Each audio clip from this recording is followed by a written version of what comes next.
Sonny Liston was a complete monster in the ring. It's hard to think of a more intimidating, more feared champion. Liston's fists were bigger than most men's biceps. He had an 84-inch reach and strengthened his neck by standing on his head for hours on end. More importantly, Liston also had the brains to put these physical advantages to good use. Setting up his power shots with one of the best jabs in boxing history. But most overlooked Liston's jab, as the punches it set up tended to leave a much bigger impression. Today, we'll take a look at the largely unrecognized sophistication behind Liston's savagery. And then close off the video by examining how he dismantled the great Floyd Patterson, taking the heavyweight championship in the very first round. To start with, Liston's footwork was unusual. He moved back foot to front, the opposite of most boxers. This method did limit Liston's mobility to some extent, making it harder for him to suddenly change directions. However, it was this movement dynamic that was a big part in enhancing the power and reach of Liston's jab.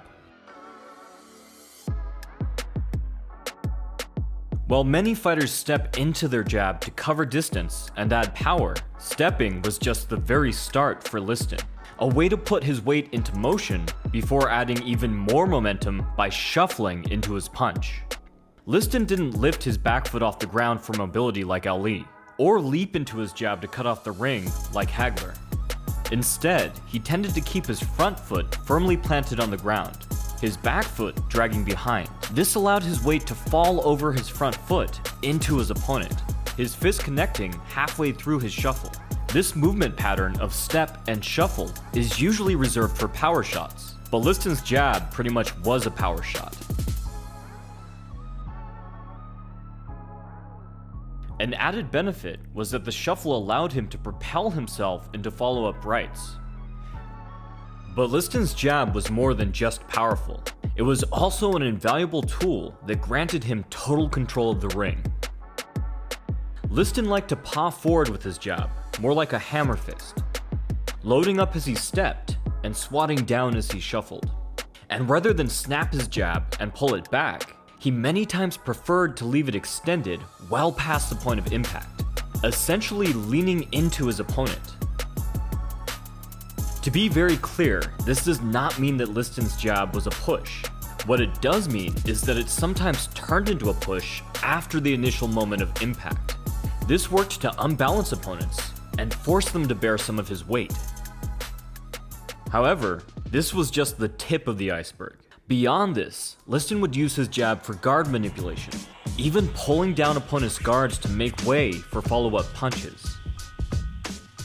This same tactic is a big reason why Deontay Wilder has landed so many knockout crosses.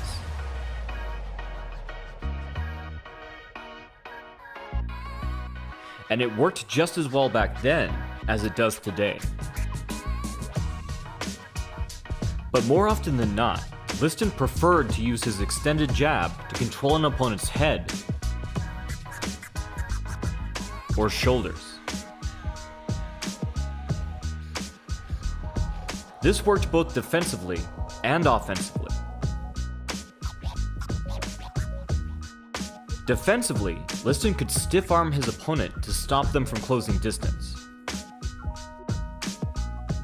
Offensively, Liston could steer opponents away from the center of the ring and into the ropes, making it much easier to cut off the ring.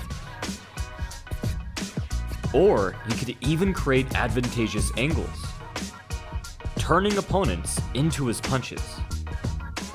Liston also modified this technique to safely close distance, transitioning his extended jab into a forearm frame to lock his opponent's guard.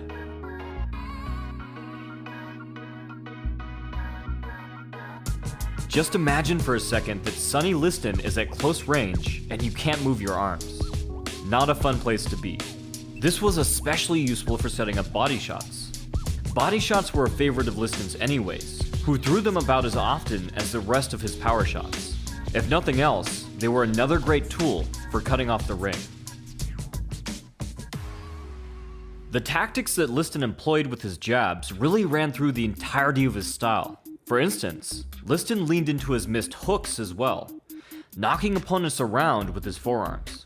As I said in my last breakdown of Overeem, a big difference between a novice and a master is that the master will use one technique to set up another, even if the first technique fails. To this effect, Liston also used missed power punches to frame off opponents.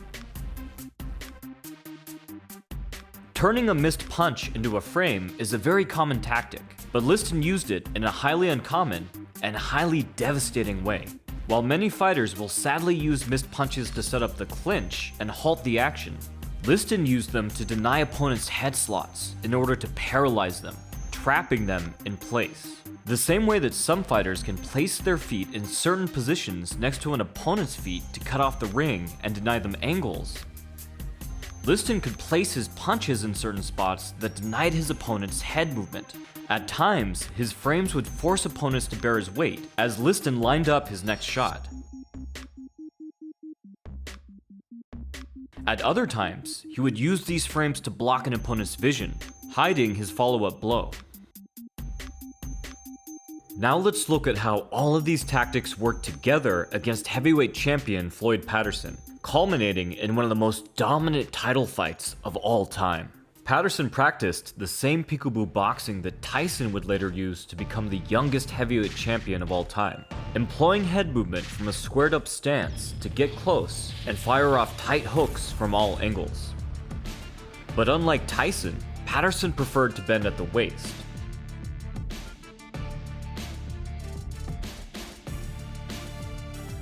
So Liston's guard manipulations were kryptonite against Patterson's head movement tactics. And this was apparent immediately. Liston shut down Patterson and froze him in place when he tried to move in. He did this by turning his jabs, hooks, and crosses into frames, denying Patterson the ability to punch out of his weaves. Liston then targeted Patterson's sides as he was trapped in his crouch. Since Patterson loved to get close by weaving underneath his opponent's jabs, Liston used his extended jabs to track his head, denying him entry and maintaining positional awareness at all times.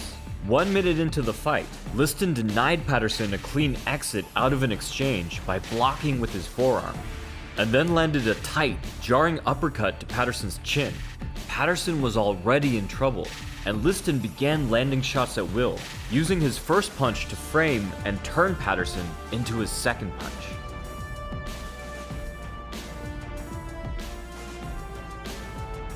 Patterson tried to clinch, but Liston used the position of his forearm on Patterson's shoulder to move him around, slamming left after left into Patterson's chin.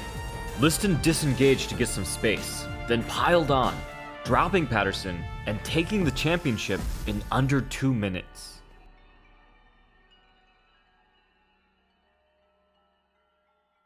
It's easy to see how much a young George Foreman learned from Sonny Liston as his longtime sparring partner.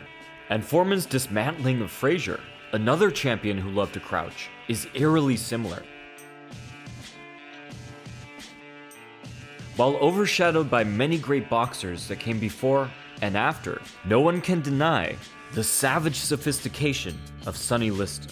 A lot of the footage from this breakdown was from the channel Boxing's Greatest Fighters in full color, so check out that channel to see a lot of old fights colorized for the first time ever. I've left a link in the description. You can check out my books on power, defense, and footwork if you're looking to learn the techniques shown in this video. From the Modern Martial Artist, this has been David Christian, wishing you happy training.